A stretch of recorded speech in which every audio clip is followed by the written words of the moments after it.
Ano't narito ka na naman, Pirena? Hinanap ko lamang si Danaya. Ngunit hindi ko sila matagpuan ni Gaia. Kaya't hindi mo mahanap ang sangre na susuklan muli sa'yo. Kaya't hayaan mo na muna sila ni Gaia. Mahal na Hara. Saan ka nanggaling, Alena? Kay Mitena. At mayroon siyang bagong kasinungalingan. Anong kasinungalingan?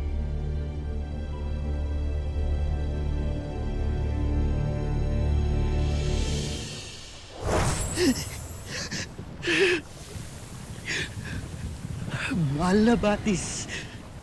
Abisala, Nympha. Anong maipaglilingkod ko sa'yo? Batid ko nakikita mo ang hinaharap. Kaya sana'y masagot mo ang aking katanungan. Tulungan mo akong maibsan itong sakit na aking nararamdaman. At nais kong malaman kung ako'y meron pa mang pag-asa na matanggap nila Mira at ni Lyra. Hindi lamang lungkot at bighati ang hatid ng kaugnayan mo sa mga diwani.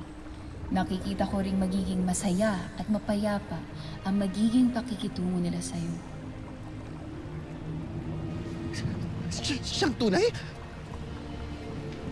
Ako ay kanilang matatanggap at hindi na nila ako kamumuhian?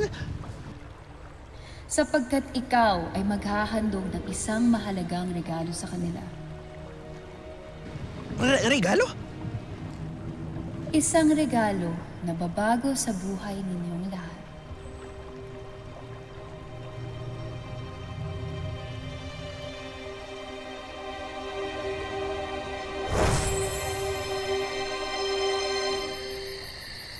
Agnem! Agnem, magpakita ka! Agnem! Magpakita kang halimaw ka! Aking diwata.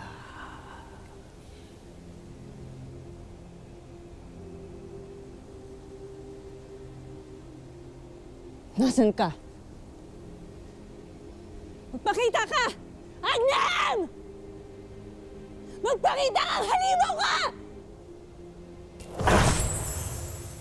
Maligayang pagbabalik, aking diwata.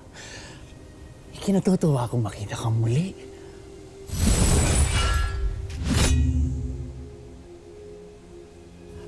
Bakit mo ako nais paslangin? Ano?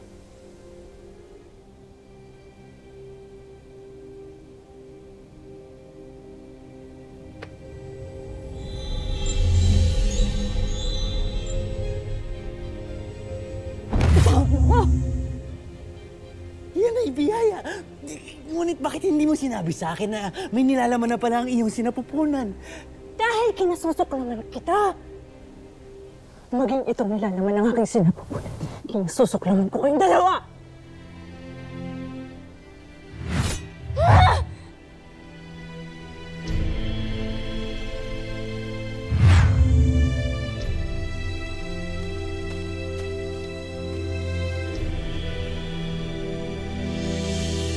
Maaari. Imposibleng makatakas sa Balaak si Hagorn. Lalo pat batid nyo na nagawa na ng paraan ni Mira at Lyra na isara ang lagusan.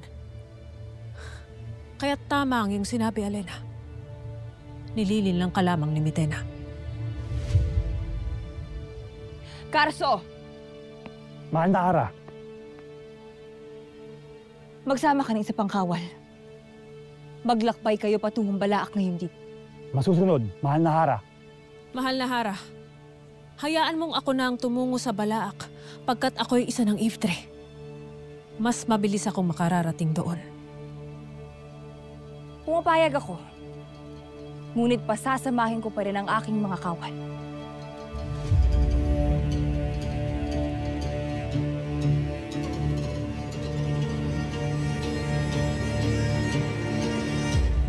Lyra! Lyra!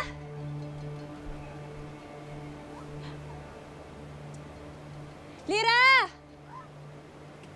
Mira! Ninong Imaw. Ninong Imaw, alam niyo ba kung nasa Silira? Siya'y pumaroon sa Sapiro upang dalawin ang kanyang kapatid na si Arbea. Mahal na Diwaning Ivtre, nababakas ko sa iyong mukha ang tila takot o agam-agam. Meron ba akong may tutulong sa iyo? Ninong Imaw, may nais akong itanong sa inyo. Ano yun, Mira? Nais ko rin malaman ang inyong opinion.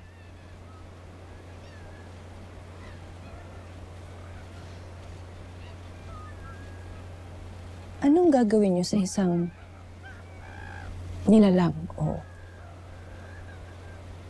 buhay na hindi mo naman kailangan? Hindi kita maunawaan, Diwaning Ivtre. Iibigin mo pa ba siyang isilang? May sinasabi ka, Diwani? O siya, para sagutin ang iyong katanungan, kung ang isang nilalang o buhay ay hindi mo kailangan, hindi ibig sabihin na wala na itong halaga. Ang bawat buhay ay may sariling kasaysayan, may alaala, may kakayahang magdulot ng pagbabago, kahit na sa paraan na payak.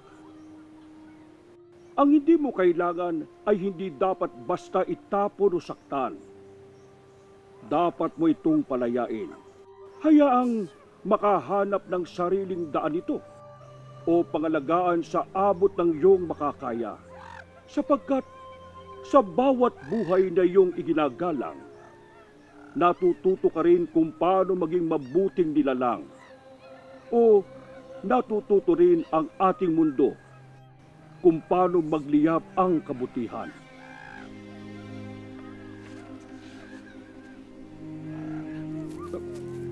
Mira, saan ka pupunta?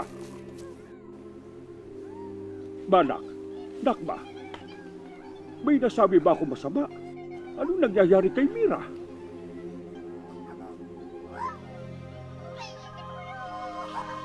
Ay... Salamat. Salamat at natulungan ninyong mga kabarangay natin, anak.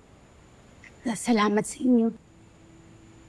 Sir Pau Pau, maaari po ba? Oo.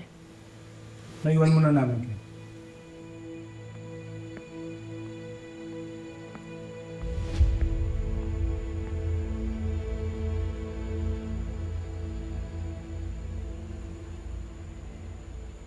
Tila madilim ang iyong mukha, Tera. Bakit ganyan ka makatingin kay Dea?